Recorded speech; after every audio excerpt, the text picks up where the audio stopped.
the Rescue. It's a National Geographic movie, known also as The Miracle in the Cave. With the title of The Rescue, basically you know how the outcome is going to play out. It's a story of a football team, basically a soccer team. They had gone hiking in these caves in Thailand, and the monsoon season came a little bit early, so when the rain started coming down just torrentially, they ended up trapped in the cave with no way to get out. The monsoon season there lasts for many months, and so the Thailand Navy SEALs don't really have any certified divers for cave diving. And actually, there's no real certified military experts in cave diving anywhere in the world. They had to call upon these cave divers who are just regular everyday Joes that love to do cave diving. They love to explore. They've helped out with other rescues around the world a couple other times when situations had happened. And sometimes they were called in to rescue the people, and sometimes they were called in just to recover the remains of the people. Well, after an extensive search of trying to get into these caves with the divers, it was becoming more and more difficult as they were like, okay, how are we going to even find these kids? Because they had gone into a couple different caverns where there were air pockets. They were hoping to find them there. They weren't finding them, so they kept going deeper and deeper and deeper into this area. And they finally got to the last possible chamber where they thought the boys would have been. And mind you, there's 12 young boys and their coach are all trapped together. And after they got to this last cavern, and they thought, okay, this is going to be, if they're beyond this, they're not going to be able to be found. Well, they got there and the boys weren't there. So they were like, okay, let's try to rethink this. One of the gentlemen that was diving decided, let's just go a little bit further and just see. And they went up into this other little section, and surprisingly they found all 13 of them alive and well. They had been surviving on just the water in the cave as they didn't have anything to eat, and this had been days that they'd already been in there. So the divers found their way back out. They always go in with safety ropes and everything so they can find their way out. And then it just became a plan of trying to figure out how to rescue them. Initially, when they had gone in the first main cavern, they had found some other workers that had gone in trying to help find the boys right off the bat. And as they were trying to dive and help them get out, these other people that they were rescuing weren't used to breathing on respirators and things like that under the water, so they were panicking.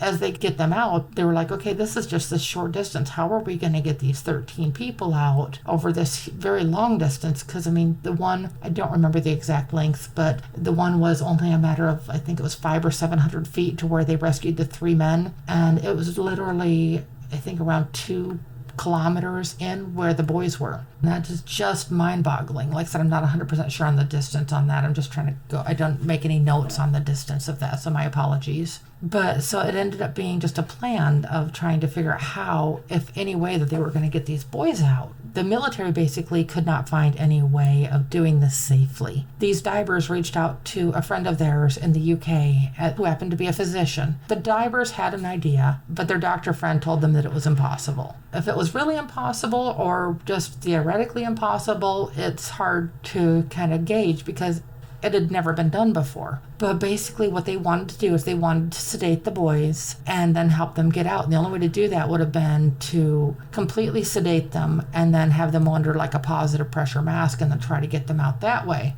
This had never been done. There's so many risks with scuba diving on tanks and stuff with respirators, that being under sedation, I mean, there's no way to keep the airway open. There's so many risks involved, but they had to just kind of take this risk because without this, the boys were surely going to die. Like there was absolutely not going to be any hope that they were going to be able to get to any of them without trying this. After just days and days and days of trying to get this figured out, they were able to get 4 positive pressure masks, and this meant that they would only be able to rescue a certain number of people at a time. The drug combination that they had to give them was atropine, Xanax, and ketamine. If you know anything about these drugs at all, they have to be administered in very controlled doses. They can reduce breathing. The Xanax has an anti-anxiety effect. It's to help them relax and everything. But there's just so many ways that this could have gone wrong. Like I said, with the name of the movie, you kind of know what the ending ended up being, titled The Rescue. So after a lot of trial and error and just a lot of borderline hair-raising moments,